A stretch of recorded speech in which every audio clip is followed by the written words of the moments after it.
Hi, I'm Arabella. 2 weeks ago, I walked into my brother's promotion party with a gift and a fake smile, and walked out with blood in my mouth, my hair ripped from my scalp, and my dignity trampled in front of 68 people. My dad hit me. My mom laughed. My brother clapped and said, "You had it coming." And not one person stopped them. But that wasn't the worst part. The worst part? It wasn't just one night. It was years of quiet theft, manipulation, and betrayal that all came crashing down in that ballroom. So, what do you think happened after I made one phone call that night? Before we dive in, tell me, what time are you listening to this, and where are you? Drop a comment below. I read every one. I don't even know why I came. That thought kept looping in my mind as I stood near the ballroom's side wall, clutching my purse like it could shield me. The room was all marble floors and chandeliers, the kind of place my parents loved, the kind of place I never belonged.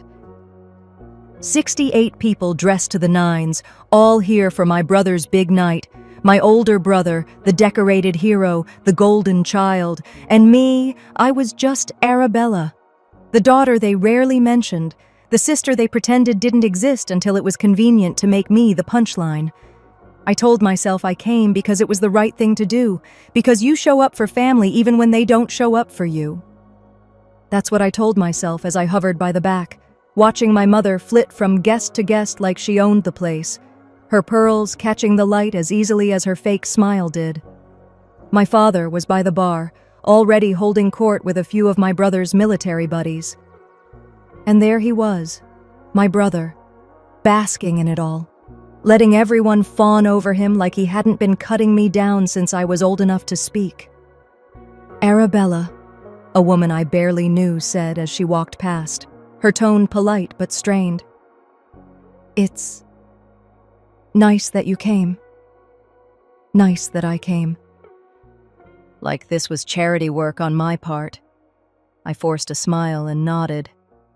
"Wouldn't miss it," I lied. My mother spotted me then, her smile thinning just enough for me to see the truth. She walked over, heels clicking like tiny hammers on the polished floor. "You didn't need to come if you had nothing nice to say," she murmured, loud enough for a nearby couple to hear. They glanced at me with that look, pity mixed with entertainment. "I didn't realize existing counted as commentary," I said softly, and her eyes narrowed. Before I could retreat, my brother appeared, drink in hand, his medals shining like his ego. "Oh, Arabella," he said, his voice too loud, too casual. "I almost forgot you do. Whatever it is you do. Graphic design? That's cute. I guess not everyone can serve their country." He smiled, sipping his drink like his words weren't designed to sting. Something inside me snapped.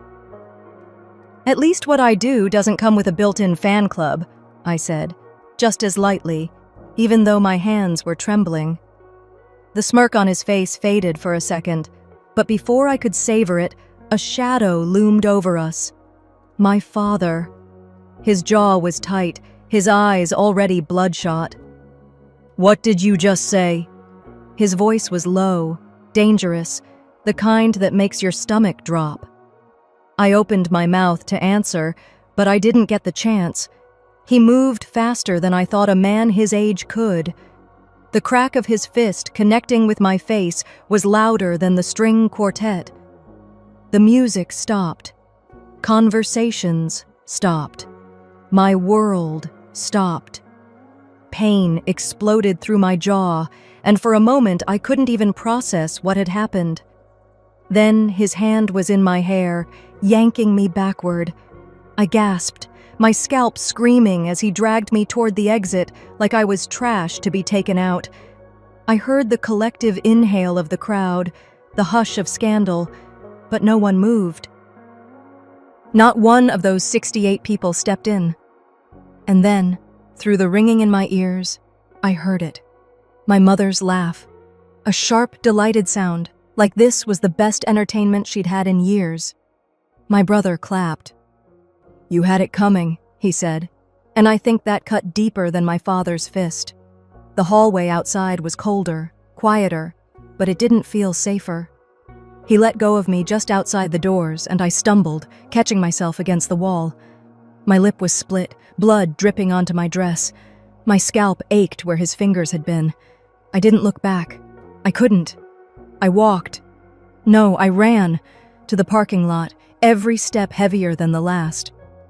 By the time I reached my car, my hands were shaking so badly I could barely get the keys out of my purse. I sat in the driver's seat, slamming the door shut like it could keep out the sound of my mother's laugh, my brother's words, the silence of all those people who watched and did nothing. In the rearview mirror, a stranger stared back at me. Her lip was swollen, her hair a tangled mess, her eyes red with tears she didn't remember crying. I wiped the blood from my chin with the back of my hand and whispered to myself, "This isn't just another night. This was war." I reached for my phone, fingers trembling, and stared at the screen for a long moment. Then I gripped it tight, took a breath, and said, "It's time." I drove home on autopilot, my hands clenched so tightly on the steering wheel that my knuckles turned white. The hum of the tires on the highway was the only sound in my little car, but inside my head it was chaos, replaying every second, every look, every word. My mother's laugh, my brother's smirk, my father's hand across my face. It all swirled like a storm I couldn't escape. By the time I parked outside my apartment, the adrenaline had worn off enough for the pain to set in. My jaw throbbed in rhythm with my heartbeat. I climbed the narrow stairs to my unit, each step heavier than the last, and when I finally pushed open my door, the silence of the place nearly broke me. I wanted to scream. Instead, I locked the door, leaned against it, and just breathed. Slow, shaky, deliberate breaths. The bathroom light was unkind. I stood there in front of the mirror, taking in the stranger staring back at me. My lip was swollen, the left side of my face already bruising purple, and my hair was a tangled mess where his fingers had yanked it. My dress, the one I saved up for because I wanted to at least look like I belonged tonight, was torn at the shoulder. I didn't cry. I couldn't. It was like my body had decided I'd already given them enough. I grabbed my phone and with hands that wouldn't stop shaking, took photo after photo. My face, my dress, my arms, evidence. I kept thinking that word, evidence. This wasn't just a bad night. This wasn't just another bruise I'd cover up and pretend didn't exist. I couldn't let them bury me in silence again. Sitting on the edge of my bed, I stared at my contacts list, scrolling past names I hadn't spoken to in years. Then I saw hers. Dana. Back in law school, she'd been brilliant but broke. One bad semester away from losing everything. I'd helped her when no one else would. I remembered slipping her my old textbooks, buying her meals, even covering part of her rent once. "You saved me," she'd said back then. And now, years later, she was one of the top attorneys in Austin. I pressed her name. The phone rang 3 times before she answered. "Arabella?" Her voice was groggy, surprised. "Dana." My voice cracked, but I kept going. "I need help. I don't know who else to call." "Talk to me." That was all she said, and it was enough. I told her everything. From the moment I walked into that ballroom to the second I sat alone in my car, blood on my dress and humiliation in my veins. I didn't hold back this time. No softening, no excuses, just the raw, ugly truth. She didn't interrupt. When I finally stopped, when my throat felt like sandpaper, she said, steady and calm, "You need to come by my office tomorrow morning. We'll fix this. I promise." Something in her tone made me believe her. After we hung up, I sat there for a long moment, staring at the phone. I wasn't done. I opened my landlord's contact. "Russell, retired cop turned private investigator. He'd always been kind in that distant, watchful way. If there was anyone who could help me stay safe, gather what I needed, it was him. I left a voicemail. "Russell, it's Arabella. I need help. Urgent. Please call me when you get this." Within minutes, my phone buzzed. A text. "You're safe. I'll dig." It wasn't much, but it felt like armor. I moved slowly through my apartment, washing the blood from my face, pulling on an old hoodie, wrapping ice in a dish towel for my jaw. It hurt, but the cold steadied me. Then I sat back on my bed, opened my laptop, and attached the photos I'd taken to an email. I typed Dana's address into the recipient line, my fingers hesitating for just a second before I hit send. As the message whooshed away, I realized my heart wasn't racing anymore. My hands weren't trembling. I wasn't numb. I picked up my phone, held it tightly, and whispered to myself, "They don't know what's coming." Morning came too soon. I had barely slept. Every time I closed my eyes, I saw his hand coming toward me, felt my scalp burning where his fingers yanked my hair. I showered, but it didn't wash off the shame. I dressed in jeans and a loose sweater, the kind of clothes that made me feel small and unnoticeable, and slid on oversized sunglasses to cover the swelling. My lips still ached every time I moved my mouth, but I didn't care. I had somewhere to be. The streets downtown were quiet for a Saturday morning. As I walked toward Catherine's office, my heart pounded harder than it had last night. Anger and fear took turns driving me, like two enemies fighting for control. I'd told her I was ready, but was I? When I reached the glass door of her law firm, my reflection stopped me. A bruised woman, chin slightly raised, daring the world to challenge her again. The receptionist barely glanced at me before pointing me toward a corner office. Catherine stood as I walked in, crossing the room quickly. "Arabella." Her voice was low but steady, like she'd been waiting for this moment. She hugged me carefully, mindful of my injuries, then pulled back to look at me. "Are you ready to burn it all down?" "I already did," I said softly, meeting her gaze. "In my head last night." She gestured for me to sit, and I sank into the leather chair across from her desk. For a moment, neither of us spoke. Then she asked, "Tell me everything." And I did. But not just last night. I told her about being 14 and shoved into a wall for talking back, about my mother laughing like it was entertainment. I told her about every holiday where I was the invisible one, every birthday overshadowed by my brother's achievements. How my father always said I was wasting my potential when I pursued art instead of law like him. How my mother would humiliate me in front of family friends, dismissing my work as cute little projects. Catherine didn't write anything down. She just listened, her hands folded, her face unreadable. "This isn't the first time he's hit me," I admitted. The words hung in the room like smoke. But this time, there were 68 people watching, and they did nothing. Her jaw tightened. "That changes everything."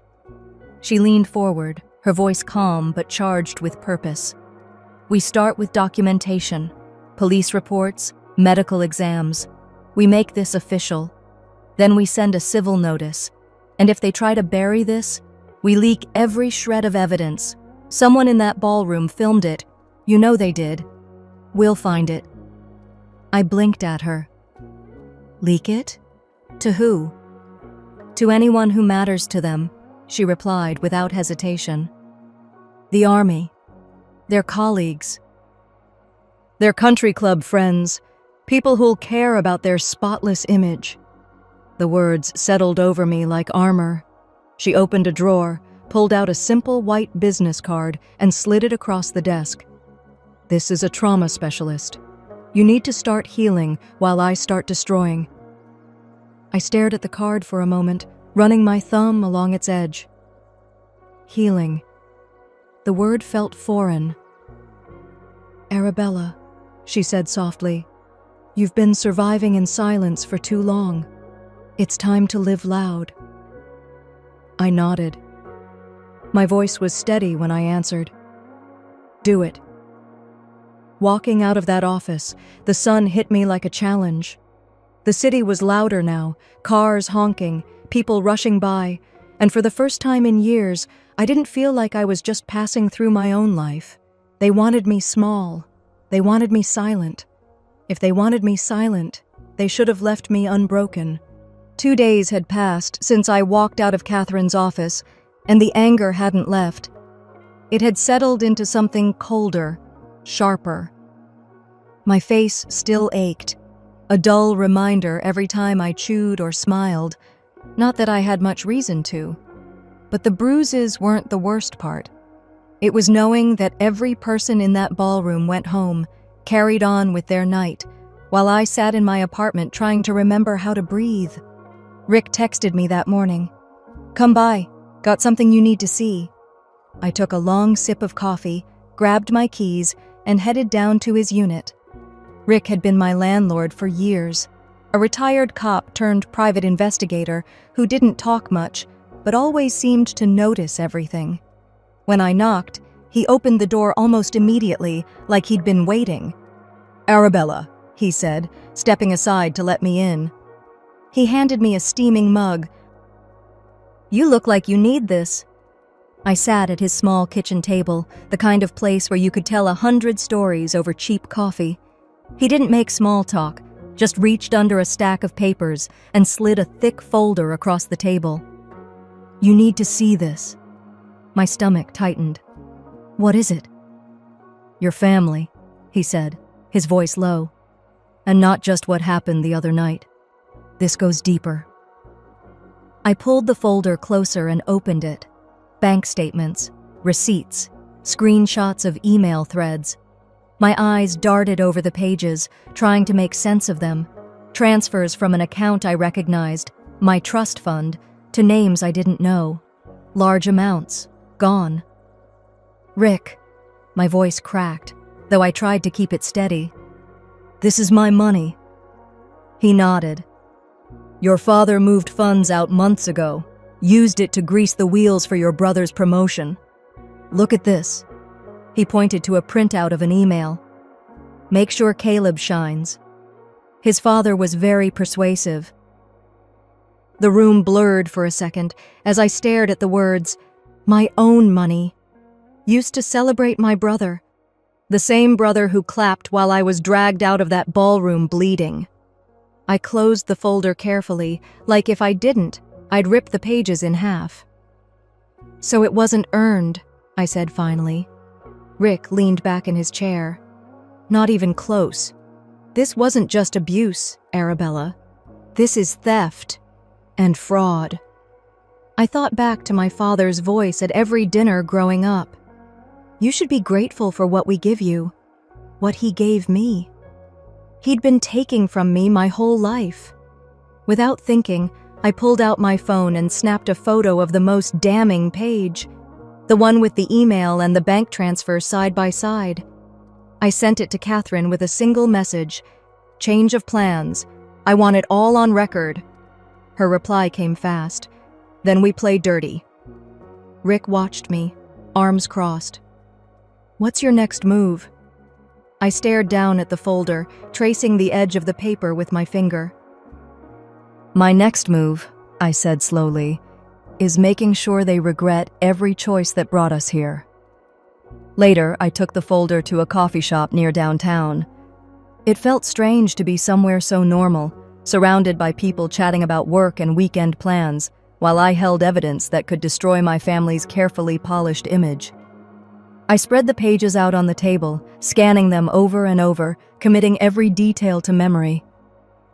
My brother clapped while I bled, with money that was mine.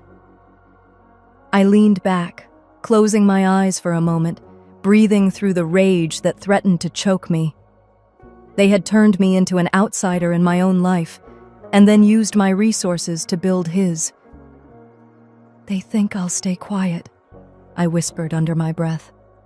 "They really don't know me." When I parked outside my parents' house, the neighborhood felt as artificial as the people waiting inside. Perfectly trimmed hedges, identical mailboxes, houses that looked like they'd been printed out of a catalog. My hands stayed on the steering wheel for a long minute. Catherine's voice echoed in my head from our call earlier that morning. If it feels wrong, you leave. Don't give them anything. I finally unclenched my fingers and got out.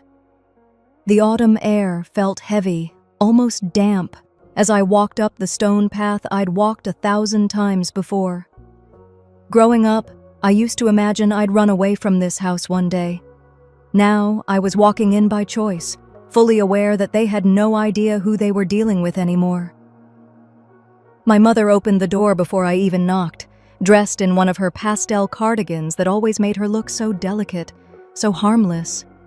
"Arabella," she said in that soft voice she used when she wanted to sound like the victim. "Thank you for coming." "Let's just get to it," I said flatly. She flinched at my tone but stepped aside. The house smelled like lemon polish and whatever fancy candle she'd been burning to mask the stench of tension. My father was already seated in the formal living room, the kind of space we only ever used for holidays and performative moments like this. Caleb was there too, lounging like he owned the place, his phone in hand, smirk already plastered on his face. "Arabella," my father said without looking up, like I was a subordinate called into his office. "Sit." I stayed standing. On the coffee table in front of them sat a neat stack of papers. I didn't have to read them to know what they were. Catherine had warned me they might try this. "We asked you here," my mother began, "because we want to resolve this unpleasantness as a family." Caleb chuckled. "You mean because she's making a big deal out of nothing?" I looked at him, my voice ice. "Still riding high off your fake promotion, Caleb? Must be nice to win awards with someone else's money." His smirk faltered for a fraction of a second. My father's hand clenched on the armrest. "Enough," he barked.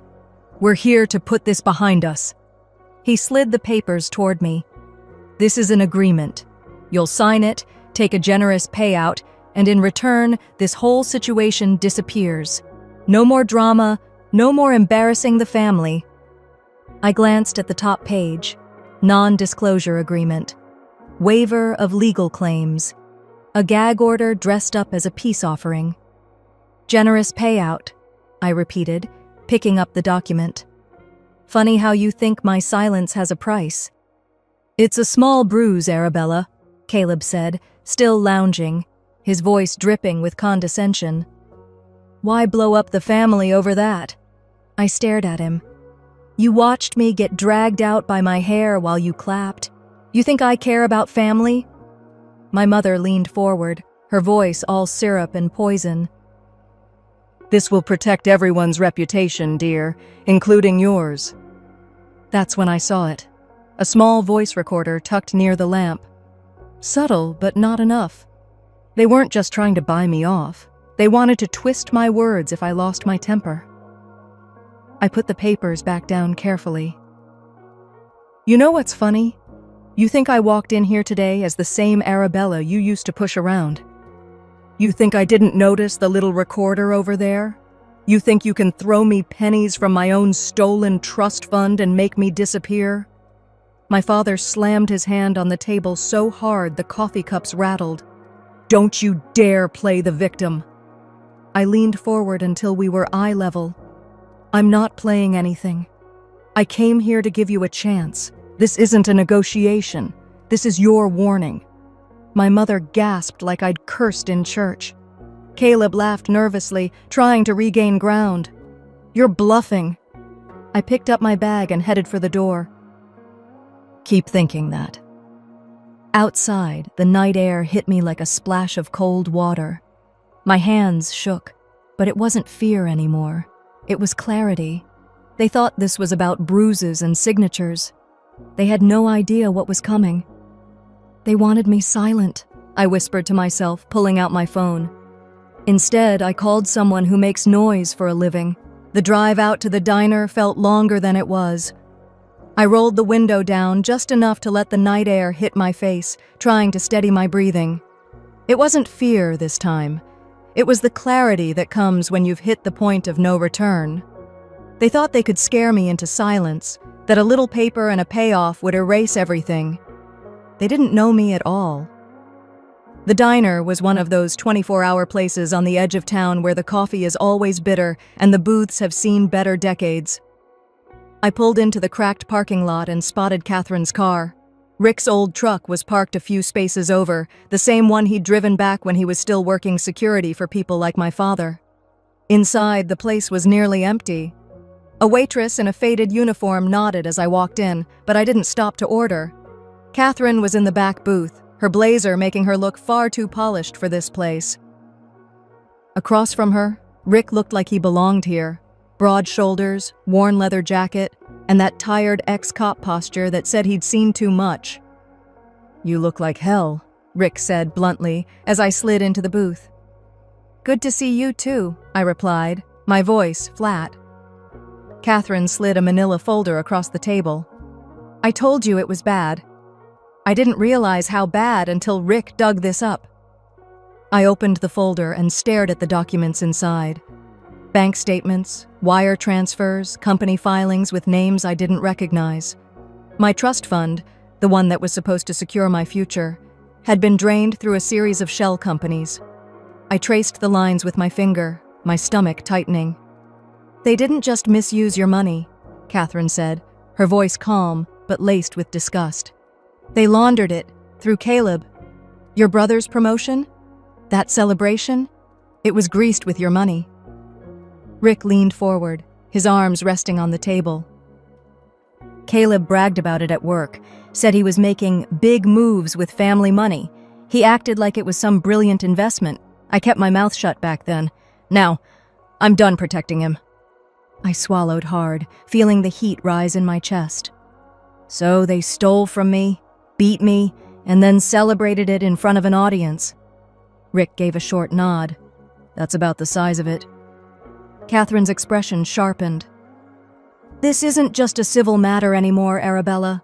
This is fraud. Grand larceny, possibly. We can take this to court. We can take it to the press. They won't see it coming." I closed the folder, letting the weight of the papers sit in my hands for a moment. My family had spent years making me believe I was small, powerless, an afterthought. But this was leverage. "They thought I wouldn't notice," I said slowly. "They thought I'd just stay quiet, like always." Catherine leaned back. "So what do you want to do?" "Everything," I said, my voice low but steady. "Civil, criminal, public, but on my terms. No one moves until I say so." Rick glanced at Catherine, then back at me. "There's more. One of the guests at the party recorded your father's little outburst. Full video. Him hitting you, dragging you, Caleb clapping like a fool. I can get it." For the first time in days, I felt the corners of my mouth lift into something like a smile. "Then we're going to give them exactly what they wanted. Attention, but not the kind they can control." We stayed there for another hour, going over options, Catherine outlining timelines and legal strategies, while Rick promised to secure the footage. My coffee grew cold, untouched, but I didn't care. This wasn't about comfort. It was about war. When I finally left, the air outside felt lighter somehow. I drove home in silence, the city lights blurring past me, my mind sharper than it had been in years. They thought I'd be silent. They forgot who I am. I didn't sleep. Not a wink. I sat at my kitchen table, laptop open, every piece of evidence spread out like weapons on the battlefield. Bank transfers, party photos, trust documents. The folder Rick had given me sat front and center. I kept replaying the video in my mind. My father's fist connecting with my face, the sound of my mother laughing, Caleb clapping like I deserved it. They wanted me to be humiliated. Instead, they gave me ammunition. By mid-morning, I was parked outside Catherine's office with 2 coffees in a cardboard tray, one for her and one for me. When I walked in, she looked up from her desk and didn't even bother with pleasantries. "Are you sure?" she asked, eyeing the thick folder I'd been clutching like a lifeline. "Yes," I said. My voice didn't shake this time. Catherine gestured for me to sit. Once we do this, there's no undoing it. You'll be the woman who exposed her family. You need to be ready for that. I sank into the leather chair across from her and placed the folder on her desk. They made me their scapegoat for years. Now they can be the headline. We went through everything again. The video, the transfers, the emails Rick found. Catherine drafted an official statement on my behalf, crisp and calculated, framing the assault as part of a larger pattern of coercion and financial exploitation. This tells your story without making it a pity piece, she explained. It positions you as someone reclaiming power. Good, I said, because I'm done playing victim. By early afternoon, we were sitting at an upscale cafe downtown, the kind of place where people linger over $7 lattes pretending their lives aren't falling apart. I wasn't there to blend in. I was there to meet Jenna Martinez, a journalist I'd known back in college. She'd built a name for herself writing about corruption in local business circles. She owed me. I'd once helped her get out of a sticky situation during an internship, and she hadn't forgotten it. She arrived 10 minutes late, looking frazzled but curious. Arabella, she said, sliding into the seat across from me. You sounded intense on the phone. This will explain why, I said, handing her a flash drive and a few printed documents. There's a video on there. My father, my brother, the whole thing. She raised an eyebrow. And you're okay with me running this? I want you to, I said plainly. But I stay anonymous, for now. She nodded slowly, scanning through a few pages of documents. Her eyes widened. This isn't just family drama. This is fraud and public assault. You know this will blow up. That's the point. Back at Catherine's office, I watched as she hit send on the official statement, forwarding it to Jenna. Then we waited. The article dropped within hours. Prominent local businessman caught on camera, assaulting daughter over family dispute. Financial exploitation alleged. It was brutal and precise, exactly what I needed. Within minutes, my phone lit up with messages from distant relatives, old friends, even people I hadn't spoken to in years. Some were supportive. Others were stunned. Catherine called. They're panicking, she said, her voice tinged with amusement. Your father already called me. Wants to meet. I didn't hesitate. No. You don't even want to hear him out? They wanted silence, I said. They can choke on it now. By the time I left the cafe, social media was ablaze. Clips of my father dragging me out of that ballroom were everywhere. The comments ranged from outrage to disbelief. Who does that to their own daughter? One read. Imagine being Caleb, clapping while your sister bleeds, said another. As I sat in my car, staring at the notifications piling up, a new message buzzed through. An unknown number. You think you've won? You don't know what's coming.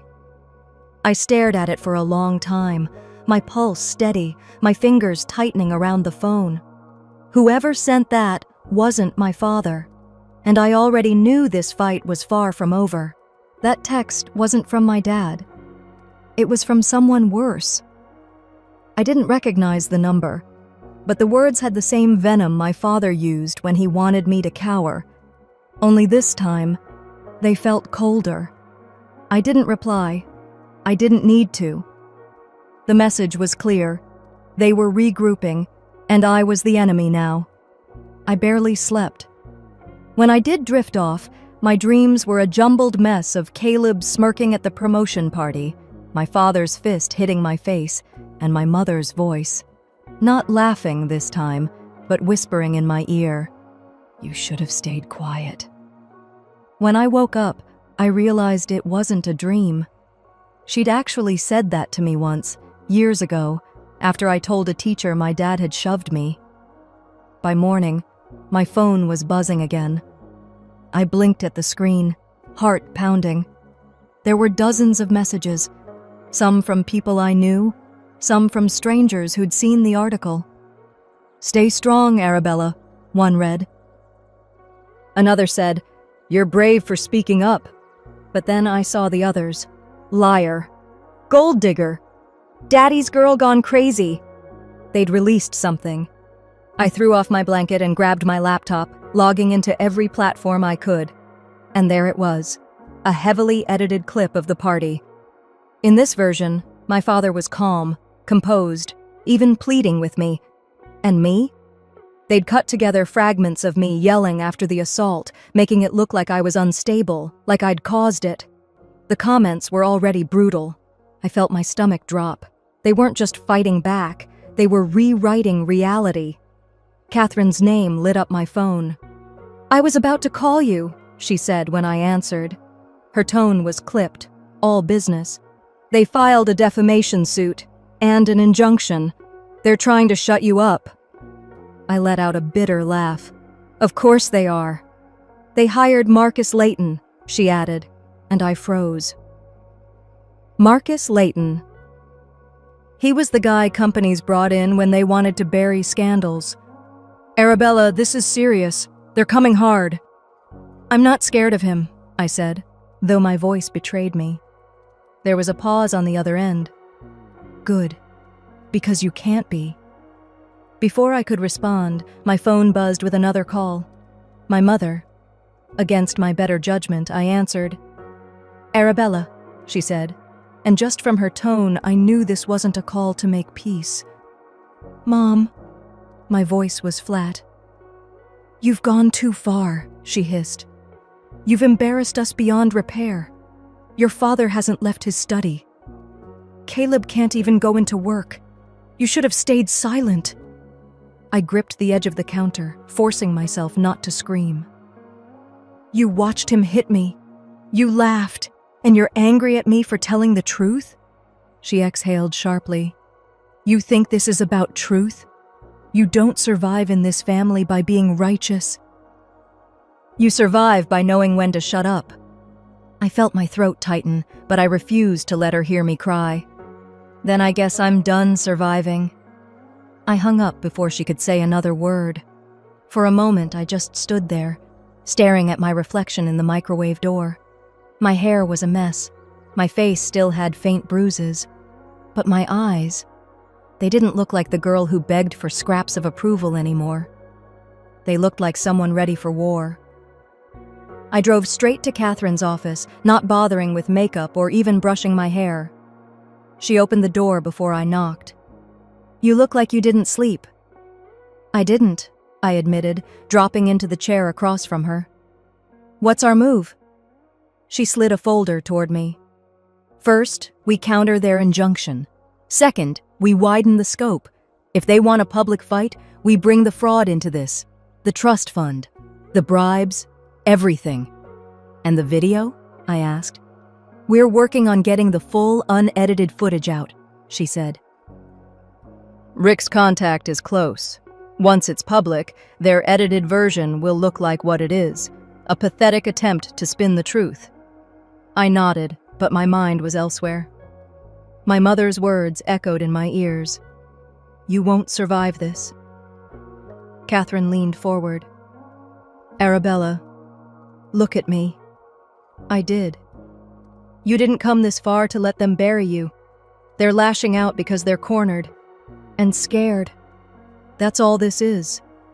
I wanted to believe her. I really did. By the time I left her office, the sun was setting. I sat in my car for a long time, watching the city lights flicker on, one by one. My phone was still buzzing with notifications, but I didn't look at them. I already knew what I had to do. I scrolled to a number I hadn't called in years, one that Catherine didn't even know about, and hit dial. When the line picked up, I didn't bother with pleasantries. "It's time," I said. "Release everything." I didn't just plan revenge. I planned their collapse. Walking up the courthouse steps, I felt the weight of every whisper, every camera flash, every curious stare. They weren't looking at me like the black sheep anymore. They were looking at me like someone about to change the story. Catherine walked beside me, calm and composed as always, while Rick followed a step behind, carrying the evidence that had taken weeks to compile. Inside, the air was cold, Tense. My father was already there, sitting stiffly at the plaintiff's table in a charcoal suit that probably cost more than my car. Caleb sat beside him, his face pale, his bravado from the promotion party gone. My mother, she didn't even look up when I walked in. I saw her profile, perfectly still, lips pressed so tight they were nearly white. She wouldn't meet my eyes. Catherine leaned over. "Remember," she whispered, "they're already on the defensive." The judge entered, and the room fell silent. The attorney my father hired stood, projecting confidence, his voice booming. "Your Honor, my clients have been defamed. Their reputations, painstakingly built over decades, have been dragged through the mud by baseless accusations and a misleading video." I kept my face still, but inside I felt my pulse pounding. Misleading? He was really going to call my bruises, my torn hair, and the witnesses misleading? Then Catherine stood. "Your Honor," she said, voice like steel, "we not only reject their claims, but we present evidence that my client was the victim of physical assault, financial exploitation, and defamation, all orchestrated by the very people filing this lawsuit." She motioned to Rick, who carried a thick binder forward. The judge gestured for her to continue. Catherine flipped open the binder and began laying it out. Bank statements, emails, wire transfers. "This is a paper trail proving that Mr.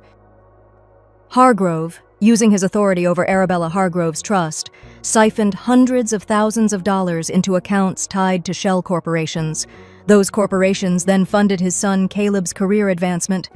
This was her money, stolen, laundered, and used to bankroll the very event where she was assaulted." Gasps rippled through the room. Caleb shifted uncomfortably. My father didn't flinch, but I saw his jaw tighten. The judge's brow furrowed. "Are you prepared to substantiate these claims?" Catherine nodded. "Yes, Your Honor. We have corroborating testimony from financial investigators, as well as documentation from the companies involved." My father's lawyer sputtered. "This is irrelevant to the defamation suit." "No," the judge interrupted. "It's highly relevant. If these records are accurate, this court needs to consider whether the plaintiffs themselves engaged in criminal conduct." "I am unsealing these records for review." That was when it happened, the sound I'd been waiting for. Murmurs, gasps, even a few outright whispers from the gallery. Reporters scribbling furiously.